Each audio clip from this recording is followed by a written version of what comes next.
Americans. I am Frank Harris III, and I have the pleasure of co-directing the Minority Male Community College Collaborative with my colleague, Dr. J. Luke Wood. And today we are delighted to have you all a part of this information sharing session.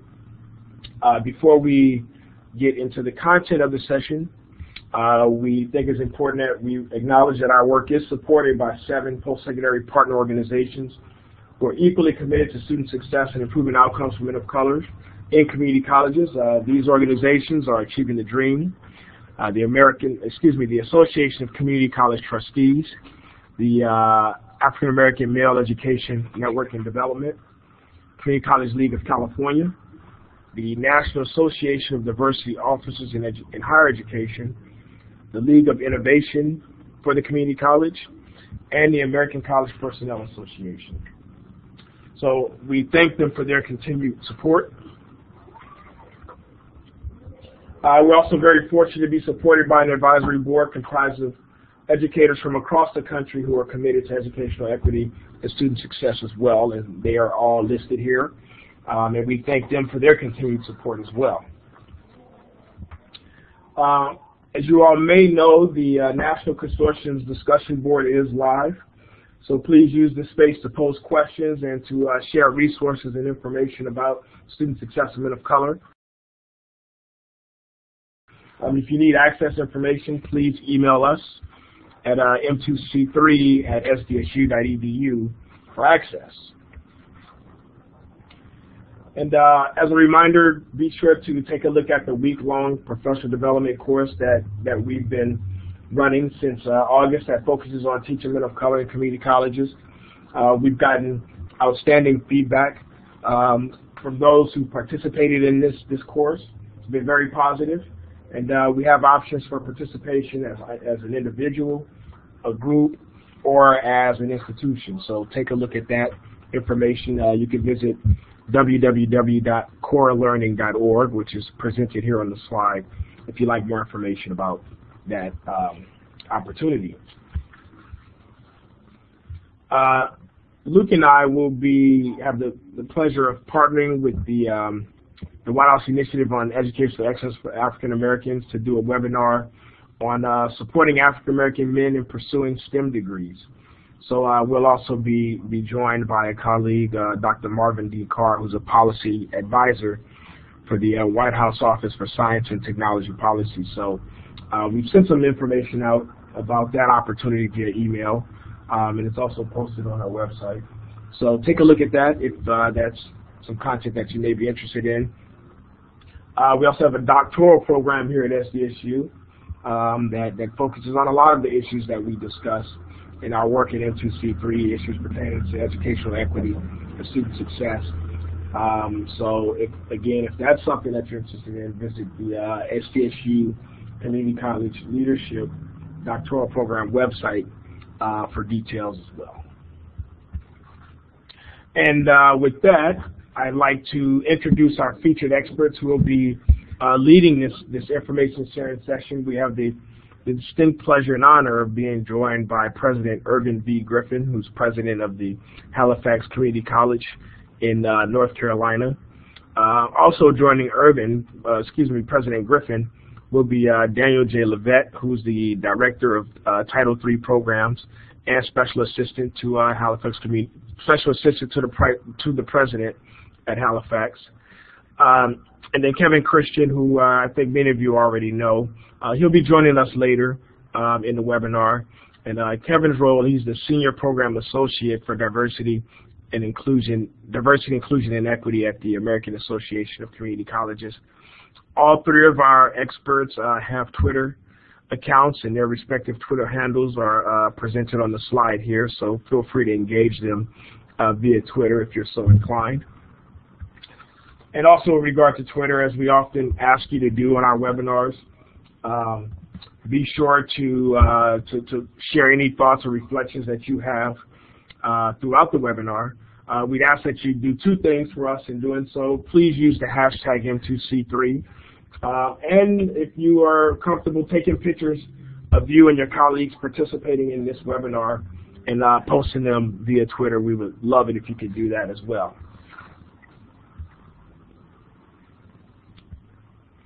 So without further ado, we are going to transition to President Griffin, who's going to talk with us about the ways in which he led his institution to gain buy-in for the Men of Color efforts that they have going at Halifax. So, President Good afternoon. Am I? Oh, good afternoon. I want to go over a number of things, and I'll try to move expeditiously through them. Let me tell you a little bit about Halifax Community College. We are one of 58 community colleges here in North Carolina. We're a predominantly black institution. We have between about 1,400 undergraduates, and we do about 7,000 in continuing education courses. Our program is called the Pride of Halifax Male Mentoring Program. We've had it since 2006. We've had a real robust program through having grants through the predominantly black institution program. We have 150 official men in the program, but we probably have more than that because we turned down none of the people who may apply, regardless whether they're male, female, or otherwise. They all can participate in the program activities, and you'll have a list of the recognitions that you can read later. Let me get to my presentation. When I first came here about 9 years ago, December the 1st, I had to do an environmental scan, and the first thing that I had to do was look at the service region. And we were a majority minority service district that never had a president of color. If you'll see, our district is have very high poverty rates. We have 3 school systems. The political climate was in transition. We have 3 school systems. Maybe they have 5,000 to 6,000 students among all 3, but none want to come together as a unified district. So we had some things going on there. As the first president of color here at the institution, there was a lot of expectation, and there still is a lot of expectations from constituents who were internal and external. The board wanted me to provide leadership and direction to meet the needs of all constituents. In addition, one of the things that they wanted me to do was to work in the community as a leader and be a role model for all students who are here. One of the issues we had was developing board relationships and constituent trust. The former president had been fired. We had a number of newspapers that had camped out at our place for a number of months, so I had to respond to a divided board, and of course the divided board means a dividing community. Spent much of my first 2 years meeting with all groups, responding to questions as openly and with honesty, and telling them exactly what we could and could not do. And from that time, we have been working to maintain open communications with all constituent groups. If you'll look at this, is my final question in my presidential interview. They asked me what programs, at least the chairman of the board asked, what programs and activities will you implement to increase minority male participation in the higher education system in our service region? I think the participation, we may have had 100, 150. I think we may have 300 to 395 now. But this was, the Minority Male Initiative was in response to this question. I knew that I had a champion for the program, and this was the genesis for the current program that we have started here at Halifax Community College. From that program, I wanted to make sure that we developed minority male students holistically and deal with the many stereotypes many of them faced. I just didn't want them to be good students. I wanted them also to be good leaders, be part of the fabric of the institution, work outside in jobs when we could place them, and also be a part of the community here at Halifax Community College. We had to deal with some stereotypes. I wrote it. Internal and external groups had watched too many rap videos and negative reports about minority males, and many of them said they were reluctant, apprehensive, and some have said they might be afraid to approach these students. So we had a lot of stereotypes to deal with. Wanted to make sure that the program was not my program, it was not Dan's program, it was one that the institution could embrace. Being in community college education for a number of years, I knew that it was not going to work out all at once.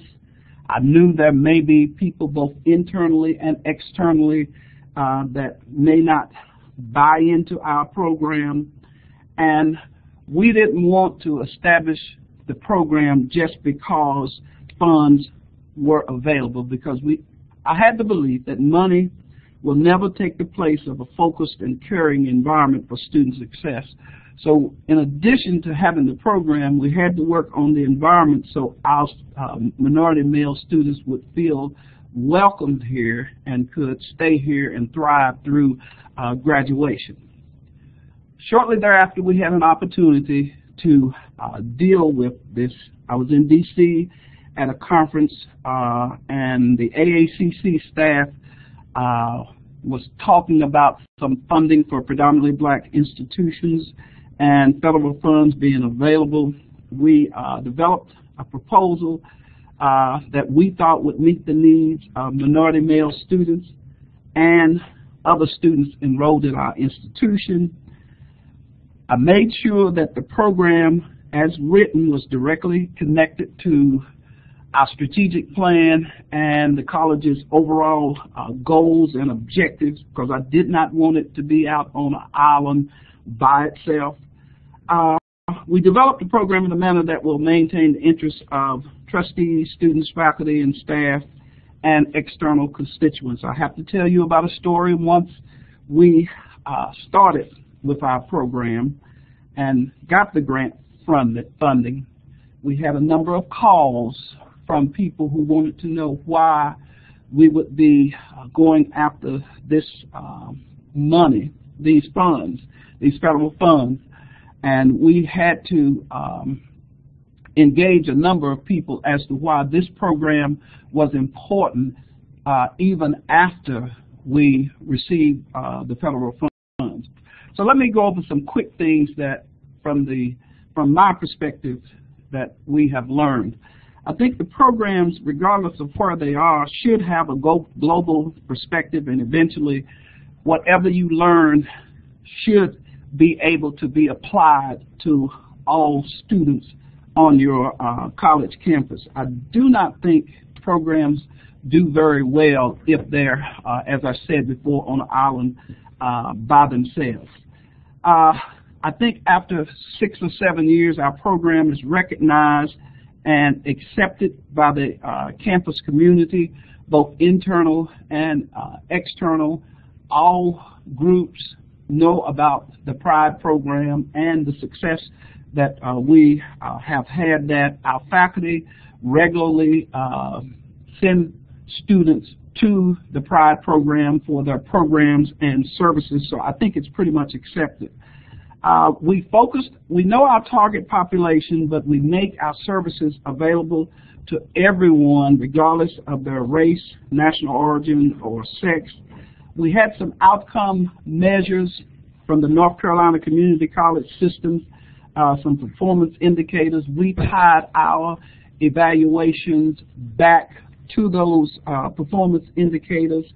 We tried to identify the best practices that work with minority male programs, and often we share those with our campus community. One of the best things I think we've done was include faculty and staff and give them the opportunity to have training opportunities and to develop programs to bring experts on working with marginalized populations. I think the last one we had was from Ruby Payne that came to campus and worked with our faculty and staff, and that went over well. We have in our new grant, because we saw what had happened with many of our males not getting over these gatekeeping courses in math and some of them in English. We have a partnership where we're going to have a summer bridge and mentoring program for students who might benefit from that developmental help in order for them to get back on track during the fall semester. So when they come in on the fall semester, they would be going directly into their classes. We have funding in there for STEM and teacher education programs that we will be able to work with our regional high schools in the area to help them learn more about how to teach minority students. We also, I think assessment is an important part, and we have some data that Dan will share a little bit later, but we want people to know how successful or where the gaps might be in our efforts.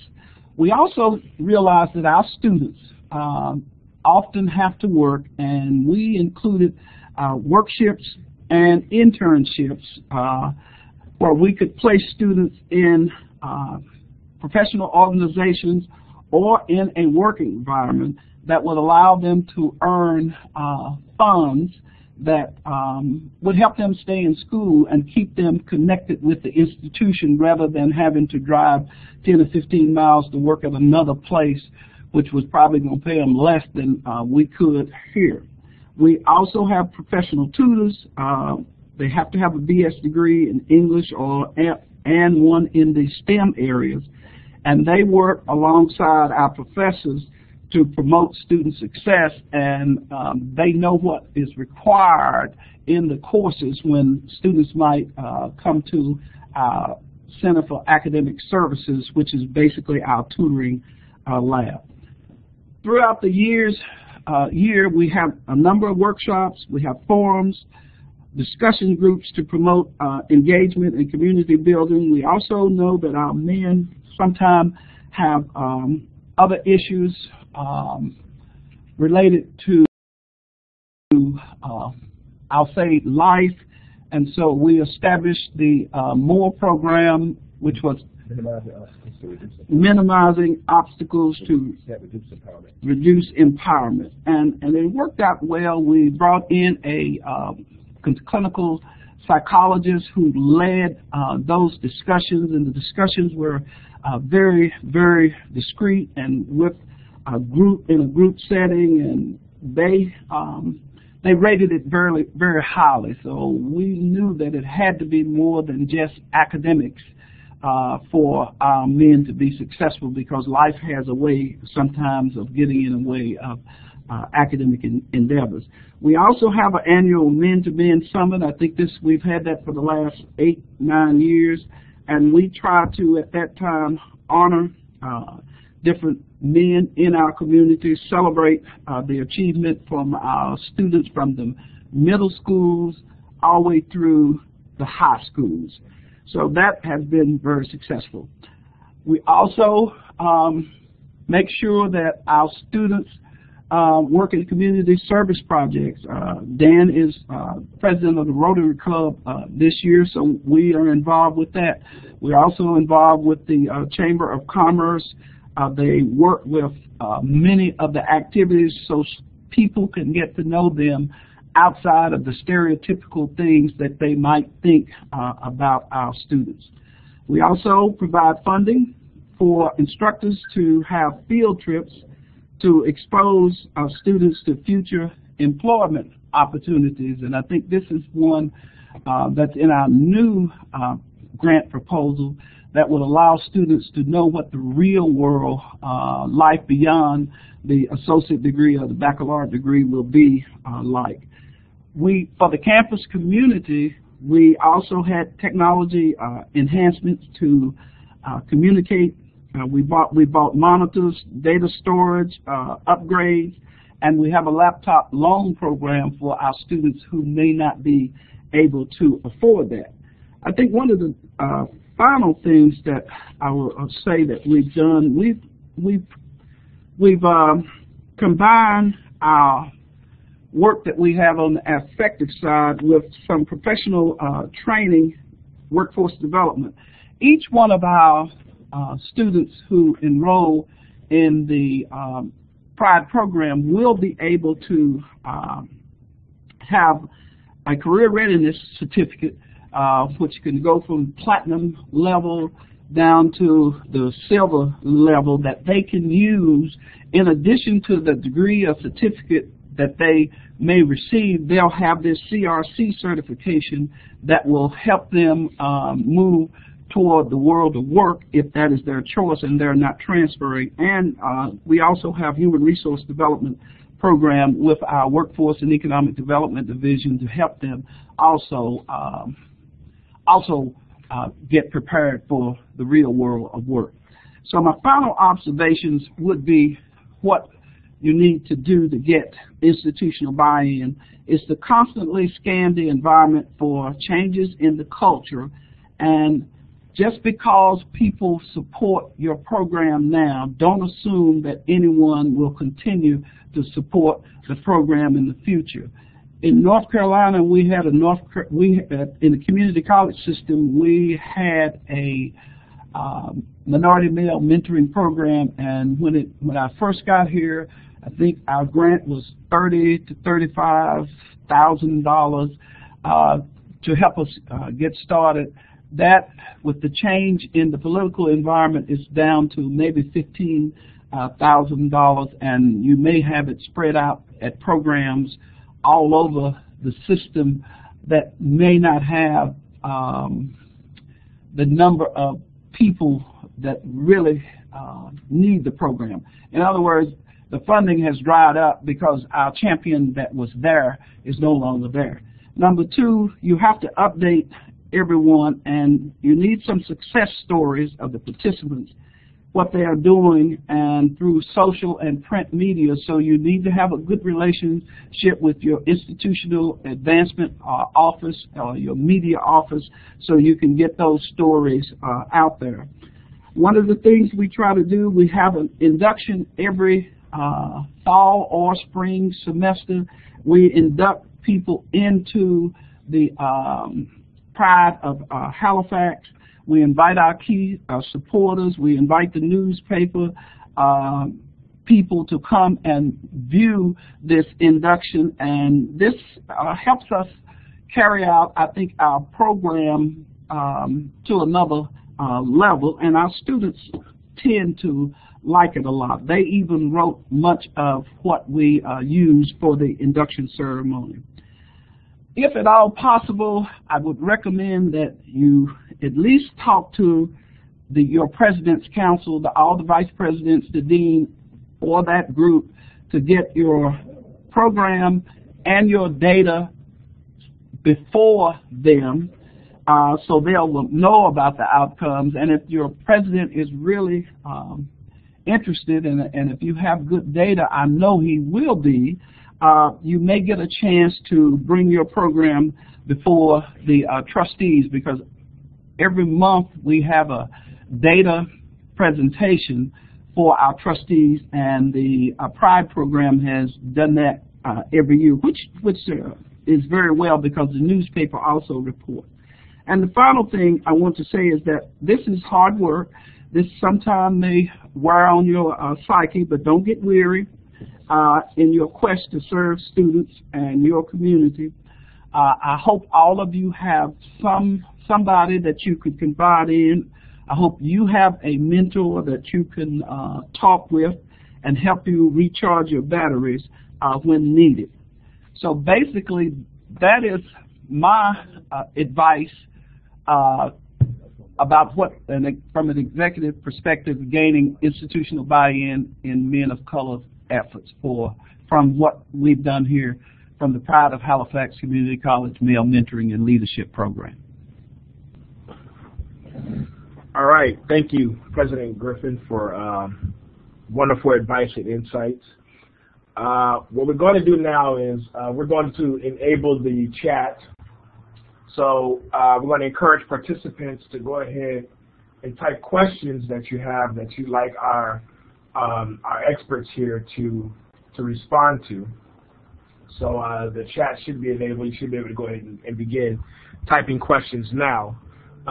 While we're giving our attendees the opportunity to come up with their questions, President Griffin, what I'd like to do is pose the first question, one that we often get in the work that we're doing when we're visiting different campuses and places, is how do you make progress on this work when you have a president or you have a leadership of an institution that's not supportive or don't see the value in doing so? What are some first steps and some strategies that might be helpful in addressing that concern?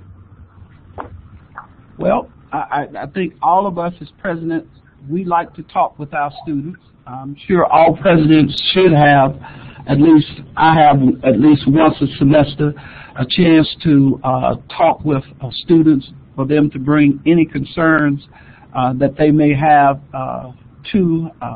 concerning the institution. I do it without any of the vice presidents or other administrators. They can come, but they can't respond to anything because I want to hear what the students would have to say. I think we do a newsletter. We do a newsletter. We've done newsletters to get that out. I think the key is you may have to make your way slowly but surely. And if you are making progress with the retention and you can show where students are thriving through the help of your program and ultimately graduating, and look at the numbers that may have been in your base year and how long has your program been here, and if you can connect that together where they're graduating. And we did a survey of satisfaction, I think it was student satisfaction, and a lot of our students, I think it was about 90+%, said they felt a lot better about being in this environment since they knew that they had a learning coach that they could go to for any of their issues. As a matter of fact, we in the North Carolina system now all are required to have learning coaches. So I think presidents are like anybody else. You have a lot of things that may be on your mind, but if there are things that get your attention, especially with student performance outcomes, because we can talk about how warm and wonderful everything is, but everybody wants outcomes now, and if we can have those, I think that may help you somewhat get the attention and hold the attention of your president.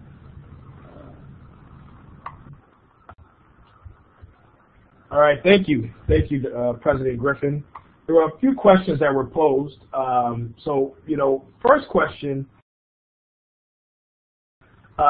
is, did you also pursue internal funds from your college's resource development to support the efforts? Repeat the question. Yeah, to what extent did you pursue internal funds? So you talked about external funding, being a key source of support to move this effort forward. To what extent did you also pursue funds internally in order to come up with the resources to develop and support the PRIDE program? Well, one of the things that we've done, our director, I made sure some of the funds for his salary and was there. We also used some of our funds to match for when we would be redoing facilities to work with our students. I think we put in a new tutoring lab upstairs. That was the place where our our people could be for English and math tutors, so they would have a place and students could come there at any time. So I used some of the funding that I had here at the institution. I also reassigned some people to work directly with the program. Also, some of the counselors worked with the PRIDE program, and we had a lot of, we had about 8 or 9 that I can remember, faculty who themselves said they wanted to be mentors in our program on a regular basis before we were able to get our learning coaches on board. So we use some internal funds and some external funds. Our goal with this grant is by the time that the 5 years are up, we will have enough extra funding, FTE if you will, to maintain the program as is, because our enrollment will have grown that much that we would have state funds to come in and take it over regardless.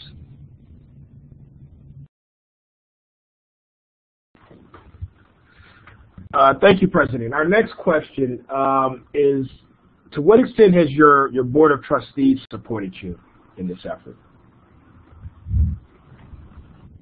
Well, I suppose that it wasn't too clear, but this came from my final question when I was interviewing for the presidency at Halifax Community College. The chairman of the board asked what types of activities and services would we provide to enhance the participation of minority male students in the educational process here at Halifax Community College. And I suppose that came about because of, I remember my first graduation. I can't remember over 4 minority male students receiving associate degrees. And so that was probably a turning point. We had a lot of people getting degrees, but they were not any of our male students. And as far as certificates and diplomas, I cannot remember that being the case either. So my board has been totally behind this project and often ask if a student is a member of the PRIDE program when they meet students on the campus. So I think they're all in with this, with our PRIDE program and the things that we're trying to do.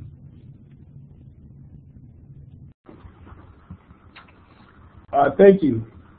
So there aren't any other questions that have been posed in the chat, but one that Luke and I often get is, how do we work with faculty, particularly faculty in the STEM areas, like math and science and some of those areas where support for these type of efforts are not always there.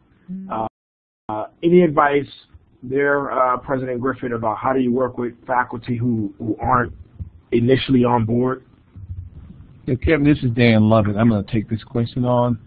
During the early implementation of the program, we distributed information, of course, to all campus-wide, but more importantly, we went into our general convocation, which is our new faculty staff orientation programs, and we talked about the programs, we talked about our needs, we talked about performance rates of the males and students, and talked about how we wanted to assist. We also provided them with information that helped them understand that the programs that we were establishing were designed to help them better understand the needs of a population that they might not fully understand.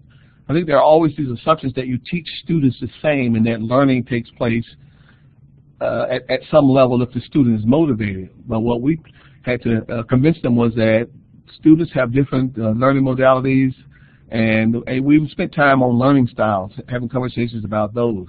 And then at the end of that conversation, or during that conversation, we also offered them an opportunity to get training.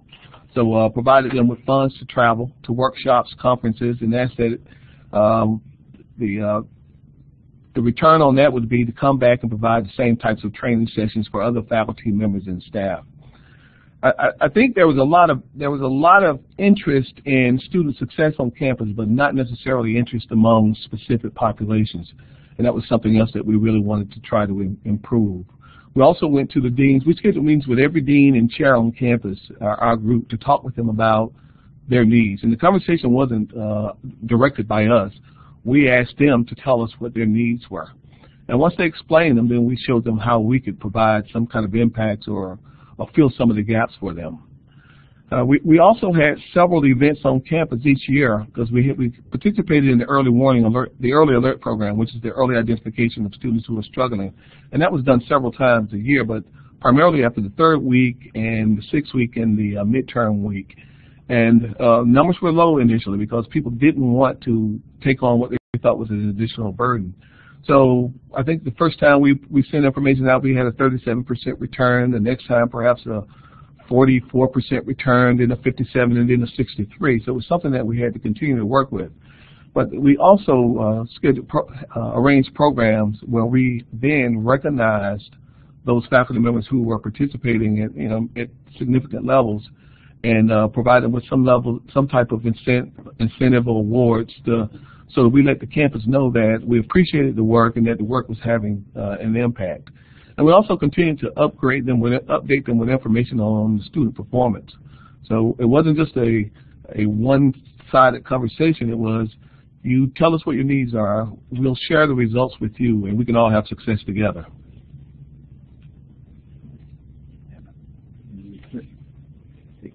Oh, and the last thing is, we also offer them opportunities to upgrade certain types of equipment. One of the things we're doing for this year, even, we're going to offer faculty who will assist us a laptop. We were able to get some additional laptops in to assist them, and while it might not be a big incentive on some campuses, it can be a pretty big one here. But we help them upgrade equipment that would also help them improve their teaching and learning styles. The science areas, we bought more microscopes, refrigeration units. We bought some more modules that they use to teach. These were these, I can't remember, kind of figurine types, but they will help you dissect the body. And it was more colorful and a little bit more sophisticated than we had used. So there are a number of things that we can do, but those are some of the ones that we were involved in.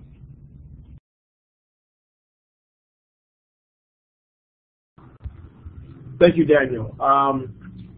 So a couple of things. We're going to pose another question, and we're going to ask our attendees to pose questions as well.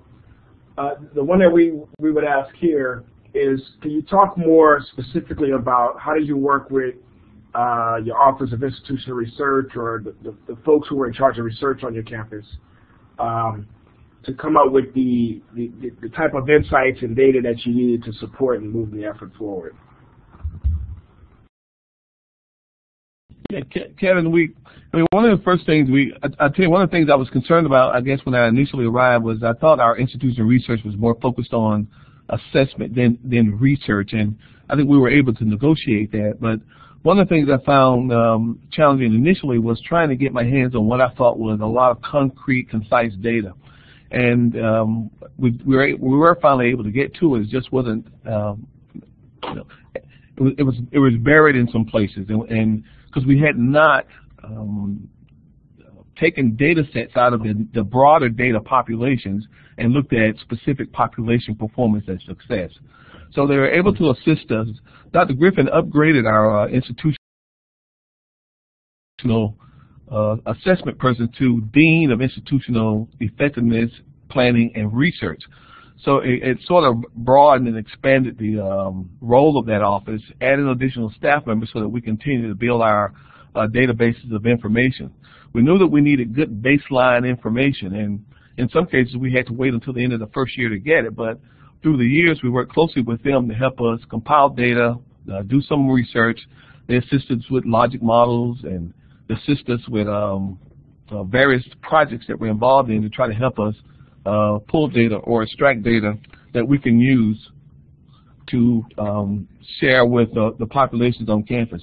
Now they are an overworked group because once people understood that their need their roles were expanded, then a lot more people wanted a lot more data. So, I mean, we weren't able to get it all the time as expeditiously as we wanted, but we were able to get it. We also had some input into sharing data. We'll pull data and share it with them. They assisted us with establishing our assessment documents, and also the college, as a part of our SACs and also our SESI components, we do a student survey every year, a comprehensive student survey. This one has the one we used had about 110 questions or so, but we knew that we needed to gather specific data sets. So we talked with them, and they added additional questions to the survey so that we can gather the data that we needed. And most of this data is still fed back to one of several sources, either within our program so that we continue to expand it, grow it, and strengthen it, to the campus at large so that they understand that, you know, the program is not just one that's has a title, but one that has demonstrated effectiveness. And also, it helps us to continue to pull data sets from the North Carolina Community College, compile data for the North Carolina Community College system. You know, we attended, Dr. Griffin and I and some of our students attended a workshop about 3 weeks ago, and they distributed information on minority students in general performance among the 58 community colleges. And as we looked through the data, we were really proud because we found that we were probably within the top 8 or 10 schools in terms of our graduation rates for minorities. We were at, I mean, the numbers might not mean much to this population, but we were at about a 32% number on our campus. When we looked at other schools that we thought were our competitors or are much farther ahead than we were, there were some who had graduation numbers of about 8% and 7% and 9%. So ranking in the top 8 of those really gave us some confidence and helped us validate we were doing the right thing in making progress. Thank you, Daniel. We had an email we had a question that was sent to us via email, wanting to know more specific information about the MORE program, and specifically how are you addressing the psychological challenges and needs of African American men. Did you hire a therapist, mental health counselor to have sessions with these students? Yes. Now, and I can't accept any credit for this. All I know is that we were looking at our student profiles and academic performance and attrition and retention rates, and discovered that when we compared the attrition rate to student performance, that was disparity, which for us meant students were performing well, but they were leaving college. So Dr. Griffin mentioned sort of a wellness component, that we needed something to really talk to students, get more involved. Well, we have our learning coaches who are involved in discussions with them and some counseling, but we didn't have anybody who can deal with what the MORE program became a program that dealt with deep environmental and personal stressors. And this meant that you had personal challenges or there were environmental challenges.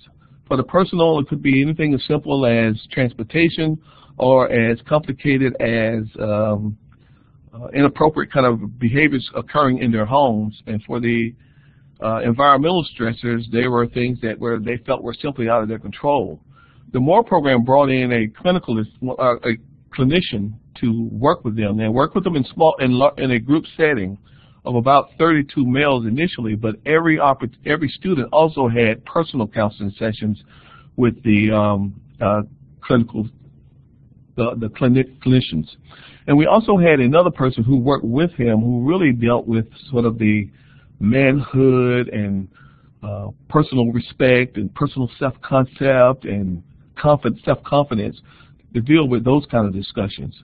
But the MORE program stands for minimizing obstacles that reduce empowerment, and it grew out of a different rap session that we had initially, which was a very basic one, was just a general rap.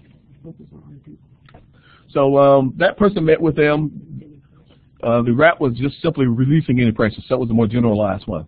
Two instruments the clinicians used was, one was the internal locus of control to determine if they felt that they were in control of their destinies or others. And then we used a problem-solving inventory to help them understand that determine whether they knew how to solve their problems once they were exposed to them, and whether they use appropriate types of strategies to try to solve their problems. And what we learned was that there was a significant number of individuals who were sort of what we thought were, we thought they were out of touch with reality, sort of because they felt like the environment controlled their success, or luck. Yeah. And what we came to understand was that this was not an oddity in the area. It was probably something that a lot of Americans or individuals experience anyway. They feel like their luck or something bad happens to them because the environment allows it to happen versus having self-control of that. So there was a performance report done afterwards. We talked with the guys. We had a closing ceremony. We awarded certificates and plaques to students who had performed well. And performance was related to their academic performance over the period of the semester also. We were looking for not necessarily success, but growth. And that was changing from someone who wasn't attending classes regularly to someone who attended classes every day, or someone who would meet with their instructors after class who initially would not, or someone who now would decide that they should attend tutoring sessions as opposed to not attend tutoring sessions. So it's sort of an empowerment. And there's a young lady, last name Xanthros, who has some research on that, which we use as sort of the background for those discussions, for that research.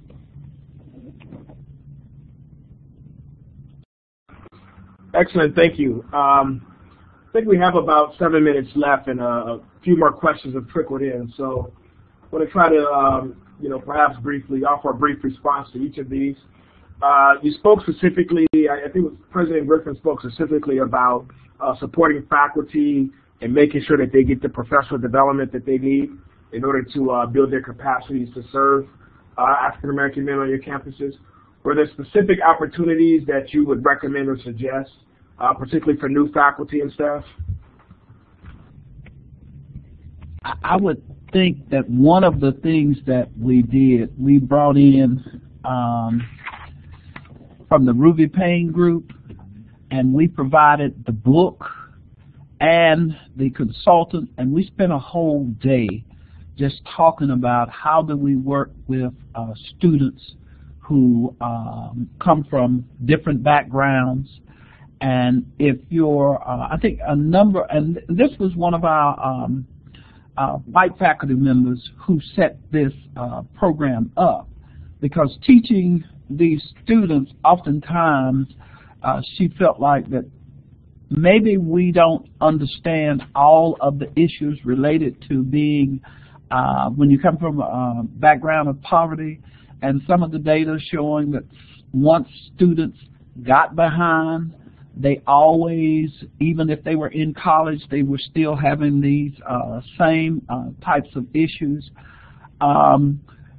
We also brought in a young man who was from Chicago. I can't remember his book, Kunjufu, and he had a number of books on African American males. Now I will say that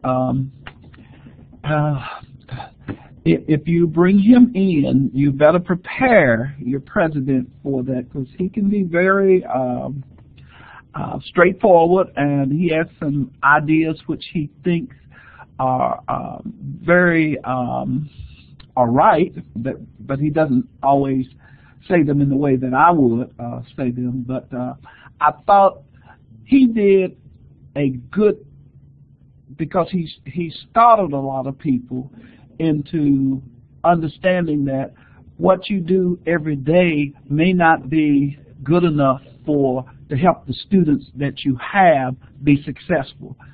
We gave copies of his book to all the faculty and staff, and that worked out rather well. We also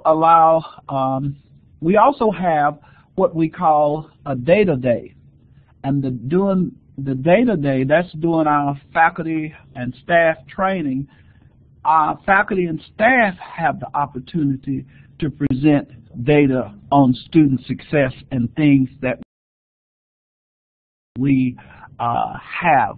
And I think that has helped us when we passed our last strategic plan for 3 years. the board made sure that all of our decisions was based on the data. It would be a data-driven system. I know it's a great idea. I know it's something that looks really good, but does the data back up our making this investment in this program? And I think that's changed our thinking from just having something that maybe feel good, maybe they look real good, maybe they know how to wear their bow tie, as I often tell Dan. But the fact of the matter, are they making progress toward their college goals, and are they making progress toward graduation to transfer or either go into the workforce? And that is the key to success and future funding. And those are the types of things we talk about. We also have an annual presentation on our performance measures to the entire campus community, because the North Carolina Community College system, not only do we have performance measures are now tied to $14 million in extra funding that we can get. So it does make a difference whether our students move from developmental courses and pass their first level college courses. It does make a difference whether they make 24 hours during the year, because we get funding for all of those measures.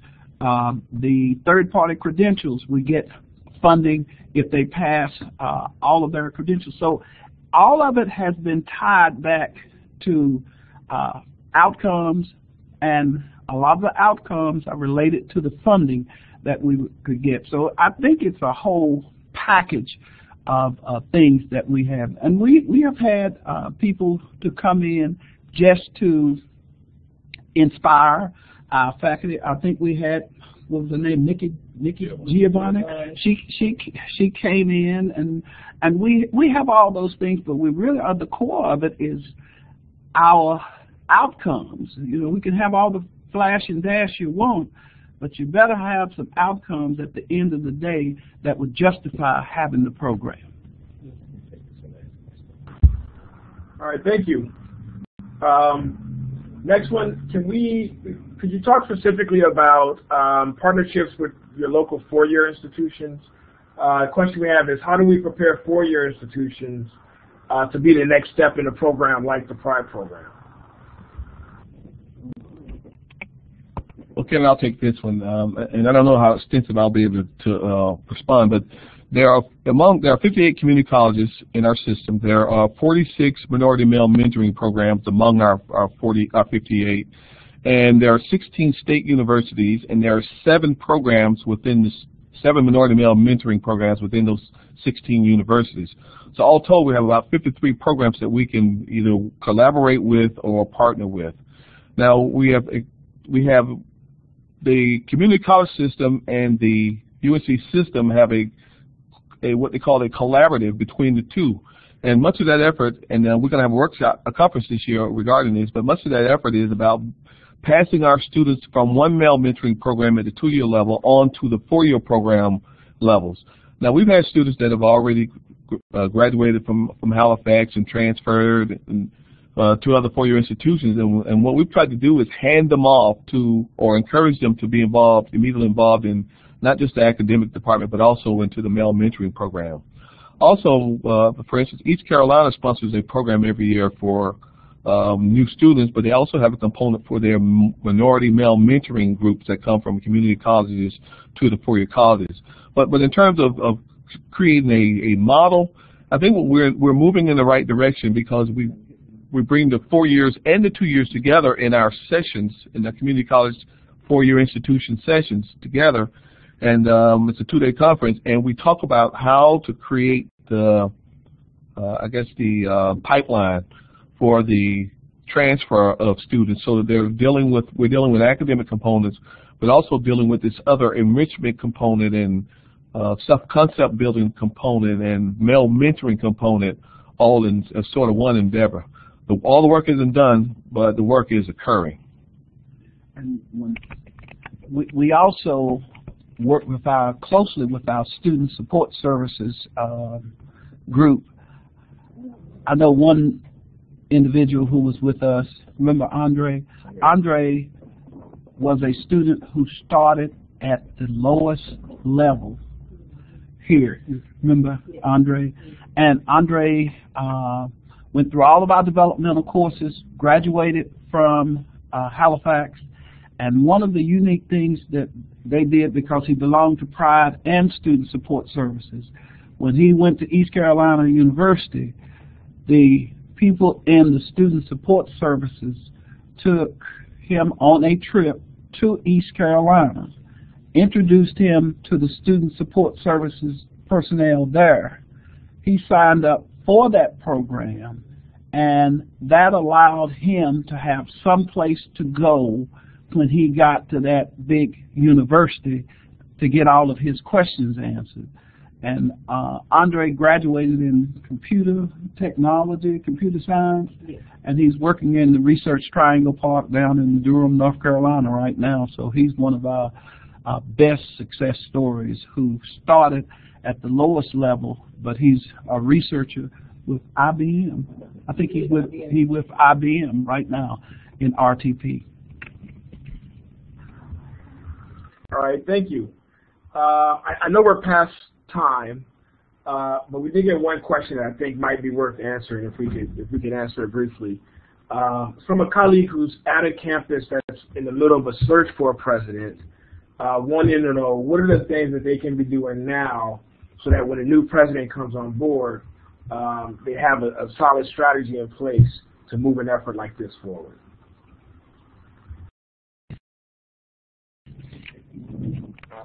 Well, I think what Dr. Griffin would say is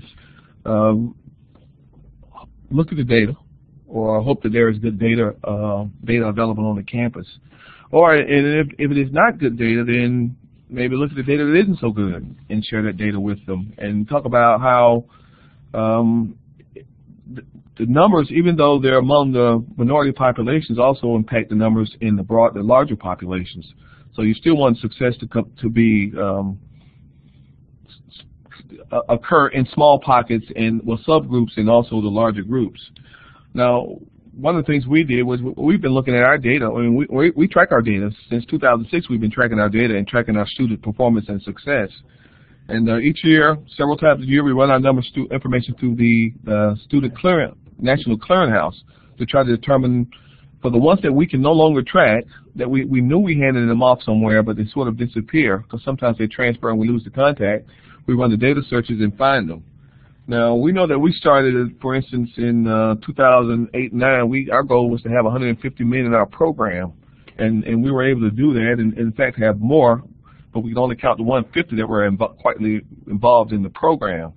And we know that we had some attrition, so we know that at the end of our four consecutive semesters, we know that 73% we were able to retain 73% of our students. One of the things that I heard when I came to the campus was those students, and they were referring to a specific population when they used the word those students come, they get the Pell check, and they leave. So we gathered data at the end of each semester to tell them, here are the real numbers, and those are the supposed numbers, and found out that minority males didn't leave at any higher percentages than any other student population on campus. And at the end of the first semester and first year, those numbers were lower than the majority of populations on campus. So we were able to deal with that number. But right now we're tracking our students. We know that we started with 150 participants. We put about 40 of them in four-year institutions, 42. We know that we have 19 that have gone on to earn their BS degree. We know that we have about 120 that have earned credentials. And we know that we still have a population that's still in the community, still in the four-year institutions that are still working, focused on graduating. And we try to maintain contact. There's 100% no, but there's a large percentage is yes. Because again, we can make calls to the schools and talk to people and find out how our guys are doing. And they wonder how we know. It's because we follow up and follow through. The good thing about the Learning Coach is they're kind of that cradle to cradle to completion program. If they lose a student, they're supposed to keep up with them. Wherever they go, they're supposed to keep up with them. If they leave school, they're supposed to reclaim them or try to get them back in school until, such time we just find that we can't. But we know that our data is strong. We know that we've done a pretty good job with our students. Our program is back in full-fledged now starting this semester, and we feel like we're going to have some really, really strong data sets moving forward.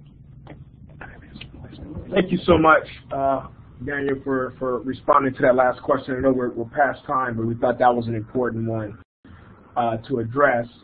And with that, we're going to conclude the information sharing. We want to thank our panelists, our experts, President Griffin, Daniel Levette, and Kevin, who was supposed to join us, was unfortunately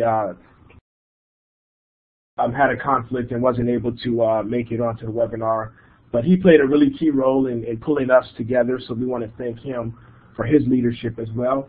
And of course, we want to thank all of our attendees for joining us, as many of you often do, and we appreciate having you on board and knowing that the work that we do is having some impact and resonating on your campuses. This is our last webinar for the semester. Be sure to check our website with the schedule for next semester's webinars. I know we have at least one coming up in the month of January, towards the end of January. And with that, we want to wish everyone much success in concluding the semester, and happy holidays. And again, much appreciation and thanks for being partners with us in this work to support and serve men of color. Thank you so much.